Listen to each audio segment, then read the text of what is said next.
भगत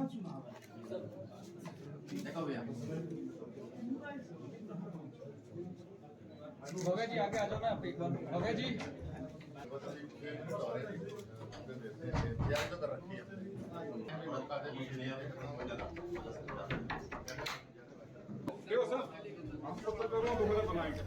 आदमपुर से बीजेपी जजपा उम्मीदवार भव्य बिश्नोई ने बुधवार को लघु सचिवालय स्थित रिटर्निंग ऑफिसर जयवर यादव के कार्यालय में अपना नामांकन पत्र दाखिल किया।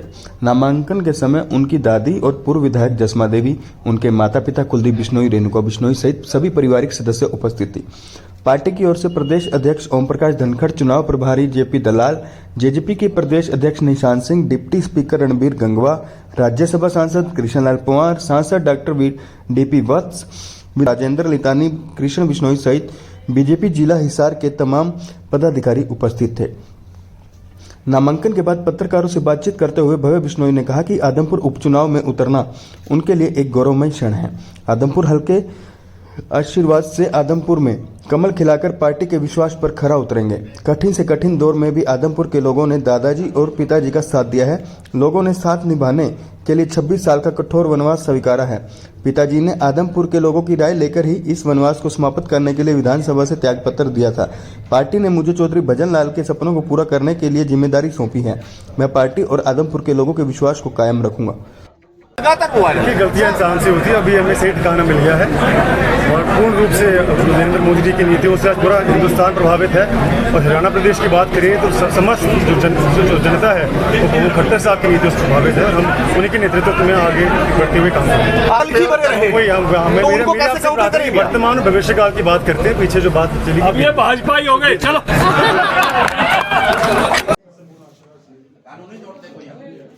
प्रदेश अध्यक्ष ओम प्रकाश धनखड़ ने कहा कि भव्य युवा व सुशिक्षित है। उन्हें पूर्ण विश्वास है कि वे विधायक बनकर स्वर्गवासी चौधरी भजन लाल के पद चिन्हों पर चलते हुए हल्के के लोगों की सेवा करेंगे। आदमपुर के अलावा पार्टी को भी उनसे बहुत उम्मीदें हैं और वे हमारे इस विश्वास को कायम रखेंगे।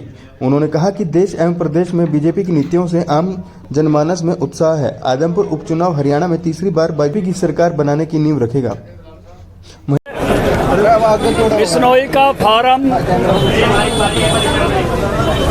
आज भरा गया है। आदमपुर की जनता का पूरा आशीर्वाद इस नौजवान के साथ है। भारतीय जनता पार्टी की पूरी ताकत इस चुनाव में भव्य के साथ, क्योंकि जब दो चीज़ें एक साथ इकट्ठी होकर आती हैं, एक मोदी जी की लोकप्रियता है, मनोहर लाल जी हरियाणा सरकार के काम हैं और बिश्नोई परिवार का भी इस हल्के में एक अपना पुराना प्रभाव है, तो मुझे लगता है कि जैसा भव्य का नाम है उतनी ही भव्य जीत होगी, उतनी शानदार जीत होगी। चुनाव बहुत ही अच्छे वातावरण में संपन्न होगा और एक रिकॉर्ड जीत जो है इस चुनाव में होने वाली जी। जननायक जनता पार्टी के साथ गठबंधन में सरकार है, कोई नेता नहीं। जननायक जनता पार्टी इस चुनाव में साथ रहने वाली है। 5 मिनट बाद निशांत सिंह जी यही होंगे इसी परिसर में, थोड़े पहुंचने में लेट हो गए। तो मना लिया गया है सर? बिल्कुल, वो हमारे साथ हैं, गठबंधन के साथ ही हैं और चुनाव में बिल्कुल कदम से कदम मिलाकर जननायक जनता पार्टी भारतीय जनता पार्टी के साथ चलेगी, भव्य बिश्नोई के साथ चलेगी। पहले जो था वो भूल थी कि नाराजगी थी सर, मीटिंग का नाम मीटिंग की जा रही है। सब फोटो भी सब उसी प्रकार से जहां जैसे चाहिए सम्मानजनक रूप से जैसे पहले चुनाव में थे जैसे लड़ेंगे। और नाम लिया और निशांत सिंह जी हाजिर, इसको कहते हैं बड़ी उम्र होना।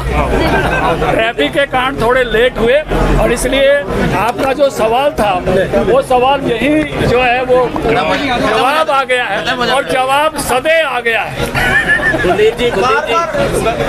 बार इस तरीके की चीजें आती हैं कि गठबंधन में सब कुछ सही नहीं है, बहुत सारे ऐसे मौके आते हैं। गठबंधन में कोइंसिडेंस है या फिर कहीं ना कहीं गठबंधन के दोनों दलों के अध्यक्ष यहाँ हैं और गठबंधन में सब सही है, सब अच्छा है और गठबंधन मिलकर चुनाव लड़ेगा और शानदार विजय होगी।